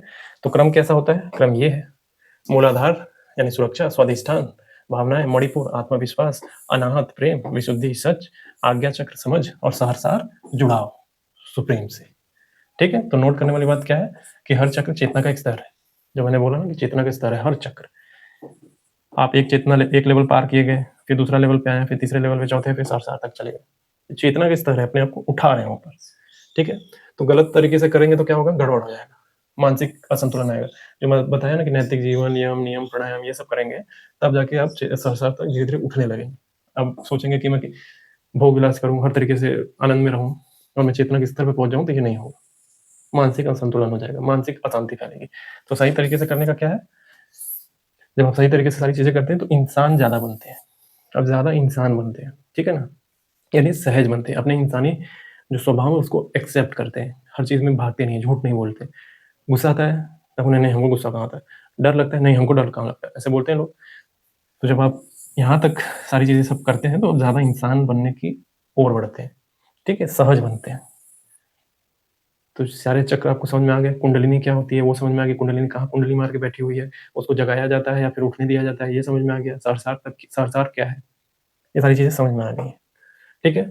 तो क्या कुंडलिनी जगाना जरूरी है, सबसे बड़ा सवाल, क्या जरूरी है कुंडलिनी जगाना, जब शरीर चल रहा है ऐसे तो चलने दो, जगाना जरूरी, तो इसका जवाब है नहीं, जरूरी नहीं, ठीक है। जबरदस्ती मत जगाइए, ये अपने आप आपके आचरण, व्यवहार, यम नियम, नैतिक जीवन से ये ऊपर उठता है। जीवन ठीक से जीने पर, ध्यान, सेवा, सच्चाई पर रहने से यह धीरे धीरे स्वाभाविक रूप से जागती है, अपने आप जागने लगती है धीरे धीरे। जोर लगा के नहीं जगाना है, खींचना नहीं है, टांग को खींच दिए एकदम खत्म। आप ये नैतिक जीवन जीते रहिए आराम से, तकलीफ मत दीजिए, चेतना के स्तर आपका अपना धीरे धीरे धीरे धीरे धीरे आप सहरसार तक पहुंच जाएंगे, शिकायतें खत्म हो जाएंगी आपकी, ठीक है। तो बहुत से लोग क्या है, बिना नाम जाने, बिना शब्द जाने कुंडली का प्रभाव जीते हैं। कोई मूलाधार तक पहुंच के जीता है, कोई विशुद्धि तक जाता है, कोई सरसार तक, बहुत लोग दावा करते हैं कि पहुंचे हुए हैं, लेकिन वो कहानी सामने आ नहीं रही है ढंग से। तो कह सकते हैं कि सरसार तक अभी तक कोई पहुंचा कि नहीं पहुंचा, नहीं पता। अब जो डॉक्टर साहब ने इसको बताया है, जो रिसर्च, उस पर भी बात करेंगे। आप लोग को लग रहा होगा कि यार अभी जो रिसर्च हुई वो बताओ, जो किताब में जो एक्सपेरिमेंट करके बताया वो बताओ, आएंगे, पहले देखिए।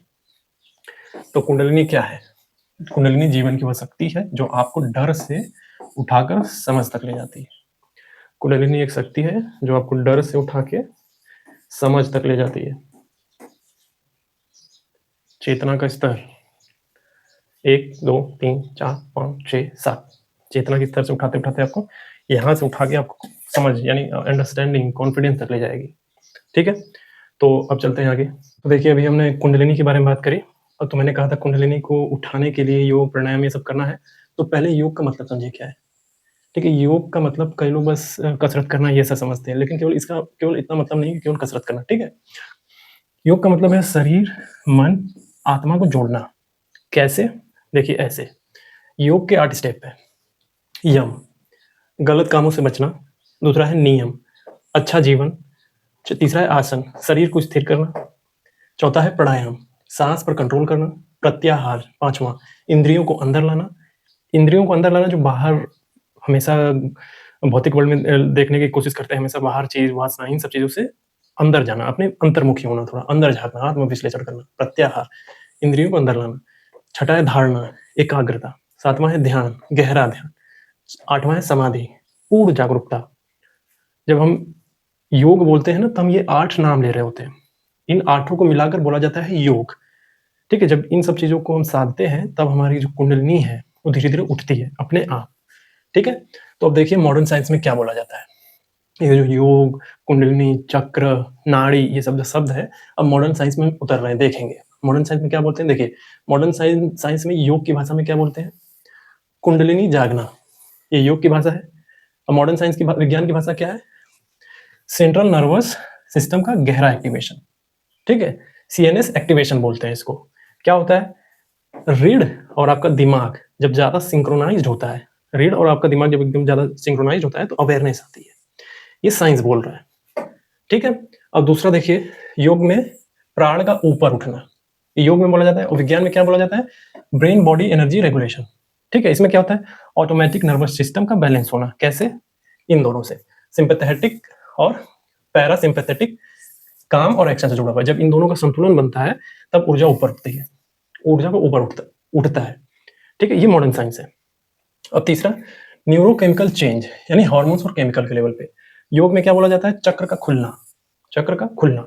और विज्ञान में क्या बोलते हैं, ब्रेन केमिकल का बदलना, जैसे dopamine motivation, serotonin peace, endorphins bliss, और मेलाटोनिन क्लैरिटी।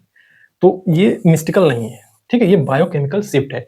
मैंने बोला ना, एक चक्र से दूसरे चक्र, दूसरे से तीसरे, ठीक है, मूलाधार, स्वादिष्ठान, अनाहत, ऐसे करते करते सहरसा, तो ये बायोकेमिकल शिफ्ट है। मॉडर्न साइंस को बोला है बायोकेमिकल शिफ्ट। ठीक है, अभी हम लास्ट में भी बात करेंगे। चौथा क्या है, ब्रेन नेटवर्क रीवायरिंग, जिसको न्यूरोप्लास्टिसिटी भी बोलते हैं। ठीक है, न्यूरोप्लास्टिसिटी आप सुने होंगे। योग में क्या बोला जाता है, चेतना का विकास, चेतना का विकास। ठीक है, और विज्ञान क्या बोलता है इसको, न्यूरोप्लास्टिसिटी, यानी दिमाग अपने आप पुराने पैटर्न को तोड़कर नए रास्ते बनाता है, यह है न्यूरोप्लास्टिसिटी। ठीक है, तो ब्रेन जो है लिटरली बदल रहा है, ये कहने का मतलब ये है। और ये देखिए योग क्या बोल रहा है, चेतना का विकास। चेतना का विकास कब होगा, जब बदलाव होते जाएंगे, चेतना ऊपर उठती जाएगी। ठीक है, तो ये मॉडर्न साइंस की भाषा है, ये योग की भाषा है। पांचवा, कॉन्शियसनेस एक्सपेंशन साइकोलॉजी। ठीक है, योग में क्या भाषा है, सहरसार का जागना, और विज्ञान की क्या भाषा है साइकोलॉजी में, एक्सपेंडेड स्टेट ऑफ कॉन्शियसनेस। ठीक है, समझ में आ रहा होगा। तो ईगो डिसॉल्व होना, संसार में क्या होता है, मैं से हम की भावना की तरफ बढ़ते हैं। और इसमें क्या है, देखिए एक्सपेंडेड स्टेट ऑफ कॉन्शियसनेस, जब आपकी चेतना का विकास होता है तो आप खुद ही छोटे छोटे चीजों से, अहंकार से ऊपर उठने लगते हैं धीरे धीरे। ये मॉडर्न साइंस भी मानती है इस चीज को। ठीक है, अब देखिए छठा क्या है, गलत तरीके से किया तो साइंस क्या बोलेगी, इसमें गलत तरीके से करेंगे तो योग भी कुछ बोलता है कि आपको दिमागी तौर पे असंतुलित हो जाएंगे। तो साइंस भी क्या कहता है, योग की भाषा में क्या है, गलत कुंडलिनी मतलब दिमाग की परेशानी शुरू हो जाना। विज्ञान क्या कह रहा है इस पे, डिसरेगुलेटेड नर्वस सिस्टम, यानी anxiety, panic, dissociation, sleep disorder, ये सब शुरू हो जाएगा। ठीक है, अब देखिए इसीलिए साइंस भी क्या कह रही है कि ग्रेजुअल और गाइडेड प्रैक्टिस करना होगा। जब ये सारी चीजें आप कर रहे हो, ब्रेन से जुड़ी हुई चीजें, तो धीरे धीरे और किसी के देख रेख में करें। और योग क्या कहता है, ये भी जब चक्र जो चेतना का स्तर है ऊपर ऊपर उठता है तो धीरे धीरे उठता है, अपने आप ही उठेगा। जब यम नियम जो योग के 8 स्टेप बताएंगे उनको फॉलो करेंगे तो धीरे धीरे चेतना उठेगी धीरे धीरे। और योग क्या करना है, किसी की गाइड में भी करना है, कोई बता सके सही तरीके से, अपने अंधाधुंध नहीं। तो साइंस भी यही बोल रही है। ठीक है, तो एक लाइन में बोले मॉडर्न ट्रांसलेशन क्या है कुंडलिनी का, तो कुंडलिनी का मॉडर्न ट्रांसलेशन क्या है, nervous system plus brain chemistry plus consciousness का सिंक्रोनाइज्ड एवोल्यूशन। दिमाग खुला, दिमाग काम कर रहा है। आपको लग रहा होगा कि अभी बस मैं वैदिक ज्ञान दे रहा था, नहीं, मैं जो पीछे के सारे प्राचीन टाइम का जो भारत का है वो प्लस साइंस से ऐड करके मैं आपको थोड़ा नया एक्सपेरिमेंट बता रहा हूँ जो हुआ है, डॉक्टर हिरोशी मोतोयामा ने जो किया है वो भी आने वाला है अब। ठीक है, तो कंपेरिजन टेबल देख लीजिए, योग की भाषा और मॉडर्न साइंस की भाषा। योग की भाषा में कुंडलिनी, मॉडर्न साइंस की भाषा में CNS activation, central nervous system activation. योग की भाषा में प्राण, मॉडर्न साइंस में बायो इलेक्ट्रिकल सिग्नल्स। और योग की भाषा में चक्र, मॉडर्न साइंस की भाषा में न्यूरल इंडोक्राइन हर्ब्स। योग की भाषा में ध्यान, साइंस की भाषा में फोकस्ड अटेंशन ट्रेनिंग। योग की भाषा में सहरसार, और मॉडर्न साइंस में पीक इंटीग्रेटेड कॉन्शियसनेस। ठीक है, कंपैरिजन हो गया। ठीक है, तो मॉडर्न साइंस ने चक्र को, ये जो चक्र वाला शब्द है उसको एक्सेप्ट नहीं किया है मॉडर्न साइंस ने। अब सवाल ये है कि एक्सेप्ट नहीं किया है, इसका मतलब ये नहीं कि वो शब्द नहीं एक्सेप्ट किया है केवल, लेकिन जो उनका फंक्शन है ना वो सारी चीजें मान रही है। देखिए, शब्द एक्सेप्ट नहीं किया, लेकिन जो चक्र के फंक्शंस हैं उनको अलग अलग वैज्ञानिक सिस्टम में समझाया गया है। कैसे? ब्रेन में, नर्वस सिस्टम में, एंडोक्राइन ग्लैंड्स में, साइकोलॉजी के लेवल पे, इन सब लेवल पे चक्र के जो फंक्शंस है उनको समझाया गया। मैंने चक्र के फंक्शन बताए आपको, मूलाधार का, अधिष्ठान, स्वाधिष्ठान, सब। ठीक है, तो उसको ध्यान में रखिएगा। इसका मतलब सीधा सा ये है कि योग एक होलिस्टिक मैप है और साइंस पार्ट ऑफ मैप है। मतलब मान लीजिए ये पूरा मैप है, ये पूरा मैप है, तो ये योग है, ये योग की भाषा है पूरा। और ये एक छोटे छोटे पॉइंट पे लोकेशन बताना, ये साइंस का है, साइंस का मैप है। उस होलिस्टिक मैप में अंदर घुस के छोटी छोटी चीजों को बता रही है साइंस। ठीक है, और योग ने पूरा ये इस तरीके से, योग की भाषा में पूरा होलिस्टिक मैप बता दिया गया कि ये पूरा मामला है। ठीक है, तो अब देखिए 7 चक्र का मॉडर्न साइंस मैपिंग भाषा देख लेते हैं। ठीक है, सारा फंक्शन हमने देखा था, मूलाधार, स्वादिष्टान, नाथ, सबका। अब उसका मॉडर्न साइंस से कैसा रिलेशन है, बस उसको जल्दी जल्दी देखेंगे, आगे बढ़ेंगे। योग में क्या बोलते हैं? मूलाधार, ये देखिए मूलाधार चक्र। मूलाधार चक्र में योग क्या है जुड़ा हुआ? मूलाधार में सुरक्षा, डर, जीवन बचाने की इंस्टिंक्ट कि अपना जीवन सुरक्षित रहे। मॉडर्न साइंस में क्या है? Survival brain plus automatic nervous system, sympathetic nervous system, fight flight response. Fight flight response, जब आप किसी मुसीबत में फंस जाते हैं तो आपका दिमाग ये कहता है या तो लड़ो या तो भाग जाओ। ठीक है, तो ये सुरक्षा का मामला है पूरा का पूरा। मॉडर्न साइंस ये बोली। स्ट्रेस हार्मोन हो गया। दूसरा देखिए स्वादिष्ठान चक्र का। योग में भावनाएं, आनंद, सेक्स, रचनात्मकता, क्रिएटिविटी, ये बोलती है।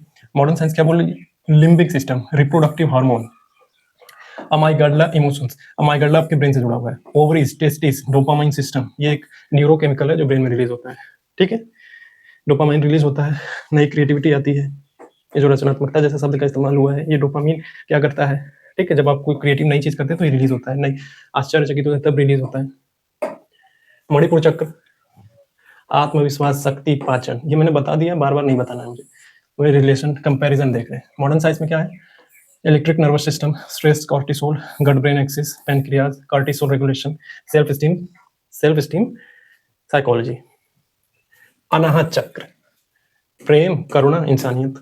योग में, मॉडर्न साइंस में क्या बोलता है? Heart brain coherence, social bonding, oxytocin, bonding hormone, empathy circuit, prefrontal cortex.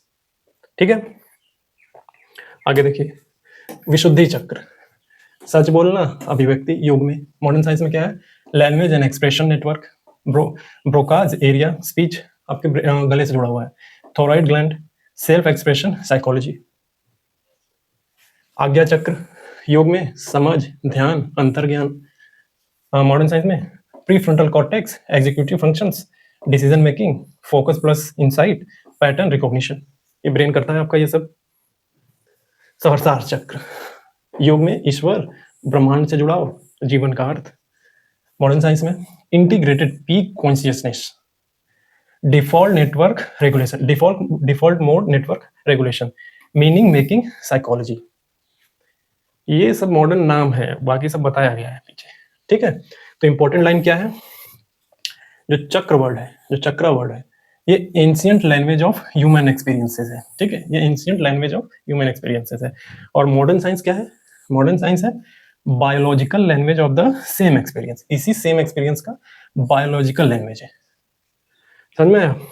तो ये कहना कि ये दोनों आपस में लड़ते हैं, कह सकते हैं प्राचीन काल की जो भाषाएं हैं, मॉडर्न साइंस जो इसको नहीं मानती, लड़ रही है, ऐसा नहीं है। दोनों में पूरकता है, जैसे कि दोनों लड़ते नहीं है और एक दूसरे को पूरा करते हैं। ठीक है, अगर पुराने टाइम के लोग जो है शरीर से हट के कॉन्शियसनेस के लेवल पे जाके बात कर रहे हैं, आज मॉडर्न साइंस जो है केवल बॉडी के लेवल पे बात कर रही है, जो हम इन दोनों को जोड़ देते हैं तो पूरा होता है। बॉडी ही नहीं, थोड़ा बाहर जाके भी सोचना है, चेतना, अपनी भावनाओं के लेवल पे जाके समझना। ठीक है, तब ये एक दूसरे को पूरा करते हैं, लड़ते नहीं। तो सवाल ये कि क्या चक्र नाड़ी पर रिसर्च हुई है? सबसे बड़ा सवाल। अब डॉक्टर हिरोशी मोतोयामा का रिसर्च आएगा धीरे धीरे। ठीक है, तो जवाब है हाँ, चक्र नाड़ी पे रिसर्च हुआ है, लेकिन बहुत सीमित, बहुत लोगों ने नहीं किया, बहुत सीमित लोगों ने किया। उसमें सबसे फेमस नाम है डॉक्टर हिरोशी मोतोयामा का। ठीक है, अब आते हैं, देखिए मॉडर्न साइंस में चक्र को ऑफिशियली ऑर्गन नहीं माना है। देखिए, ऑर्गन मानने का सीधा सा मतलब ये है कि अगर किसी चीज़ को हम ऑर्गन मान लेते हैं तो उसको काटा जा सकता है। अगर जैसे हार्ट है तो उसको काट के निकाल सकते हैं, किडनी है काट के निकाल लेंगे। तो जो चक्र है उसको ऑर्गन नहीं माना है, ठीक है? मॉडर्न साइंस ने चक्र को ऑर्गन नहीं माना, ठीक है? लेकिन कुछ वैज्ञानिकों ने इसे मेजरमेंट बेस्ड एक्सपेरिमेंट किए हैं, जैसे डॉक्टर हिरोशी मोतोयामा ने। इसको ऑर्गन नहीं माना है, लेकिन उसके फंक्शन को मेजर किया है, बहुत सारे मशीन लगा के।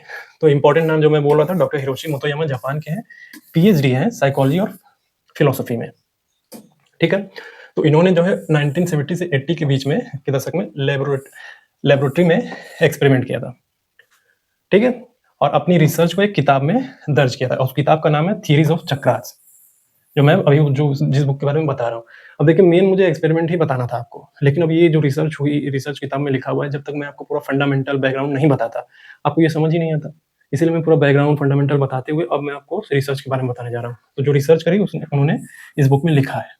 तो देखिए, रिसर्च में क्या देखा गया, जो चक्रास के लोकेशन थे, जो मैंने बताया ना, चक्रास कहाँ-कहाँ थ्रोट, 2 भौं के बीच में, सरसार, ये सब जो जब इनके में मशीन लगाकर चेक किया गया तो उस मशीन पे कुछ इलेक्ट्रिक एक्टिवेशन हो रहे थे, स्किन रेजिस्टेंस हो रहा था, बायो पोटेंशियल चेंज हो रहे थे।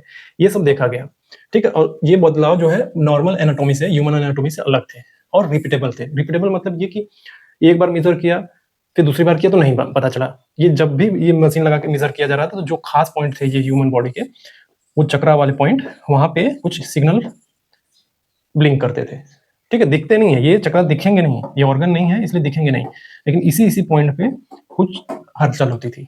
ब्रेन में कुछ मशीन वगैरह लगा के शरीर पे चेक कर रहे थे डॉक्टर हिरोशी मोतोयामा, ठीक है? तो कौन सी मशीन का इस्तेमाल किया, ठीक है? कौन सी मशीन का इस्तेमाल किया? मेडिकल और बायोफिजिकल इंस्ट्रूमेंट यूज किए। पहला है इलेक्ट्रोफिजियोलॉजी डिवाइस, ठीक है? इसमें स्किन इलेक्ट्रिकल रेजिस्टेंस मीटर लगाया, बायो इलेक्ट्रिक पोटेंशियल रिकॉर्ड किया गया। और क्या हुआ, कैसे किया गया? ध्यान में, जब जिन पे किया जा रहा था, अच्छा जिन पे किया जा रहा था, कौन कर रहे थे, किन पे हो रहा था? जो योगी साधु थे उन पे, और कुछ नॉर्मल इंसान थे उन पे। क्यों? कि कंपैरिजन किया जा सके इनमें। इन लोगों को अपने रिसर्च का मुद्दा मतलब आधार बनाया। जो योगी थे, ध्यान करते थे, उनको, और जो नॉर्मल इंसान थे उनको, ठीक है? बुला के वॉलंटियरी इनको किया जा रहा था। तो ध्यान में क्या हुआ, चक्रा पॉइंट पे सिग्नल चेंज हुए, बाकी जगह नॉर्मल थे। जो हमारे चक्र के पॉइंट है, स्वादिष्टान, मूलाधार, यहाँ पे बदलाव हो रहे थे, बाकी सब जगह नॉर्मल थे, शरीर की सब जगह। कुछ ब्लिंक होता था, कुछ बदलाव होते, कुछ चेंज होते थे। जब आप बुक पढ़ेंगे तो आपको और अच्छे समझ में आएगा, ठीक है? तो बी, इलेक्ट्रोएंसेफेलोग्राफी लाइक ब्रेन मेजरमेंट, ठीक है? ब्रेन पे कुछ लगाया जाता था ना, ये ईईजी ब्रेन से जुड़ा हुआ कुछ मामला ब्रेन पे लगाया जाता था, तो उसी से मिलता जुलता कुछ ब्रेन का मेजरमेंट किया गया।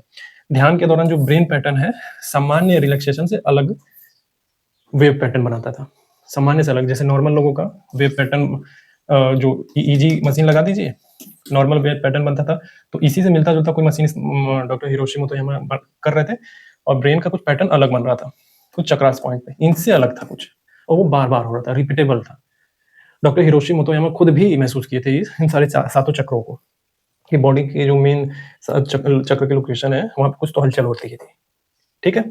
तीसरा है कस्टम बिल्ड इंस्ट्रूमेंट। हिरोशी मोतोयामा ने खुद जो है डिवाइस बनाए थे कुछ, जो स्पाइन और चक्रा एक्सिस पर सब्टल चेंज डिटेक्ट करे। खुद भी कुछ बनाया था इन्होंने मशीन, इंस्ट्रूमेंट, जो चक्रास के लोकेशन थे उसको मेजर करने के लिए। वहाँ पे कुछ बदलाव होते थे, हर बार होते थे, बस दिखता नहीं था कि कोई वहाँ पे ऑर्गन नहीं है, लेकिन उसी हिस्से पे जहाँ बताया गया है ये पूरे चक्रास का लोकेशन, वहीं पे ब्लिंक होते थे, ठीक है? तो बात साफ कर देनी ये है कि ये एमआरआई और सीटी स्कैन जैसा नहीं था, ठीक है? क्योंकि चक्र जो है कोई स्ट्रक्चर नहीं है, बिल्कुल फंक्शन है। कोई ऑर्गन नहीं है, दिखता नहीं है, छू नहीं सकते, लेकिन महसूस कर सकते हैं। इसीलिए सीटी स्कैन एमआरआई में दिखेगा नहीं, इसीलिए वो स्पेशल कुछ मशीन जो मैंने नाम बताया, आप नेट पे सर्च कर लीजिएगा कुछ। अब जब बुक पढ़ेंगे तो बुक में भी पता चलेगा आपको, तो आपको पता चलेगा कि क्या फंक्शन था, कैसा था। रिसर्च में इन्होंने ये बात साबित करी कि जो चक्र है, 7 चक्र जो बताए गए, वो एग्जिस्ट करते हैं। दावे के साथ कहा कि हाँ करते हैं ये, बस दिखाई नहीं देते, नॉर्मल ऑर्गन की तरह नहीं है। नॉर्मल ऑर्गन होगा तो काट के निकाला जा सकता है, लेकिन वो नॉर्मल ऑर्गन की तरह नहीं है, वो दिखेगा नहीं, लेकिन उसी पॉइंट पे ब्लिंक करता था। जब आपसे ये बोला जाए कि कोई साइंटिफिक रिसर्च है, कोई क्या सब चक्रास होते हैं, तो आपका जवाब होना चाहिए हाँ होते हैं, और बैलेंस उत्तर देंगे कि हाँ होते हैं। और डॉक्टर हिरोशी मोतोयामा का नाम उसमें आता है, जिन्होंने इस पर रिसर्च करी थी और उस पर साबित भी किया कि 7 चक्र होते हैं, एग्जिस्ट करते हैं। ऑर्गन की तरह नहीं है, ये फंक्शन की तरह है, दिखता नहीं है बस, ठीक है? तो एक लाइन में, चक्र क्या है? साइंटिफिकली प्रूवन ऑर्गन नहीं है, ऑर्गन नहीं है, क्या है? फंक्शन है, क्योंकि फंक्शन ही एक्सपेरिमेंट में हुआ। तो चक्र क्या है? साइंटिफिकली प्रूवन ऑर्गन नहीं है, लेकिन चक्र लाइक फंक्शन साइंटिफिकली ऑब्जर्वेबल है, ऑब्जर्व किया गया है इसको। किसने? डॉक्टर हिरोशी मोतोयामा के रिसर्च में ये ऑब्जर्व किया जा चुका है। ठीक है, ऑर्गन की तरह नहीं, फंक्शन की तरह। ठीक है, तो फाइनल लाइन अगर आपसे कोई पूछे तो क्या करना है? इस चक्रा साइंटिफिक, जैसे आपसे पूछा जाए कि हाँ चक्रा साइंटिफिक है, तो आपका जवाब होना चाहिए कि हाँ साइंटिफिक है ये, और इसको मेजरमेंट करके बताया भी गया। लेकिन आपको बैलेंस उत्तर देना है। कैसे देना है? देखिए, आपको बोलना है chakra are not automatically structures but they correlated with measurable neuro endocrine and psychophysiology functions study experimentally by researchers like doctor Hiroshi Motoyama. ठीक है, ऑर्गन की तरह नहीं है ये, एक फंक्शन की तरह है, जिसे डॉक्टर हिरोशी मोतोयामा ने रिसर्च करके साबित किया और बताया कि हाँ ये चक्र होते हैं, और बहुत ही जोर शोर से बोला, कह सकते हैं दबाव डाल के बोला कि ये होते हैं, और मैंने खुद भी इसको महसूस किया, पूरा इलेक्ट्रिक मशीन लगा के इसे पता किया है। ठीक है, तो आज के लिए इतना ही। बुक पढ़िएगा, आपको नई चीजें और भी पता चलेंगी। और ये बता दिया जाए कि ये भारत का अपना है दिया हुआ सब कुछ, ये चक्रा 7 चक्रा के बारे में जो है, ठीक लग रहा हो तो ये सब कर लीजिए। ठीक है, और बुक जरूर पढ़िए। और मैंने ये पूरा साइंस के थ्रू बताने की कोशिश की है कि क्या साइंटिफिक रिसर्च थी, और मुझे फंडामेंटल बताने थे। फंडामेंटल नहीं बताता आपको समझ ही नहीं आता कि रिसर्च में क्या हुआ था। तो ये 7 चक्र को साबित किया गया है। ठीक है, एज अ फंक्शन, ऑर्गन नहीं है, फंक्शन है ये पूरी तरीके से, कि हमारे बॉडी के अंदर फंक्शन होते हैं। नाड़ी नहीं दिखती और चक्रा नहीं दिखते, लेकिन ये फंक्शन करते हैं और हमारे अंदर है, वो महसूस किए जा सकते हैं, ऑब्जर्व किए जा सकते हैं डॉक्टर हिरोशी मोतोयामा का जो रिसर्च है उसके थ्रू। ठीक है, देखिए जितना भी अभी मैंने ये सारी चीजें आपको बताई हैं, उसका मैं टेलीग्राम में, डिस्क्रिप्शन में आपको टेलीग्राम मिल जाएगा, टेलीग्राम का लिंक, उसको ज्वाइन कर लीजिए, उसको सब्सक्राइब कर लीजिए, जो भी फॉलो करना है कर लीजिए।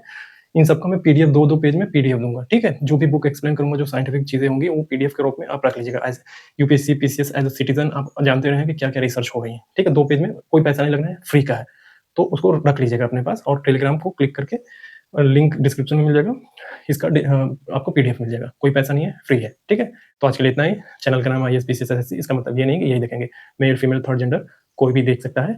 Thank you.